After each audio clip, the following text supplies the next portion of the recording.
Huwag kang mangamba, dahil ako ang Diyos mo. Palalakasin kita at tutulungan.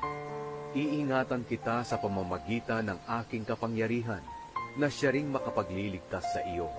Ang lahat ng nagagalit sa iyo ay tiyak na mapapahiya at malilito. Ang mga lumalaban sa iyo ay mapapahamak. At kahit hanapin mo ang iyong mga kaaway, hindi mo na sila makikita.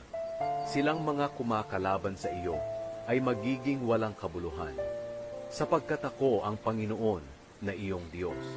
Ako ang nagpapalakas sa iyo at nagsasabing huwag kang matatakot, dahil tutulungan kita. Kahit na maliit ka at mahina, huwag kang matatakot, dahil ako mismo ang tutulong sa iyo. Ako ang Panginoon, ang nagsasabi nito. Ako ang iyong tagapagligtas, ang banal na Diyos ng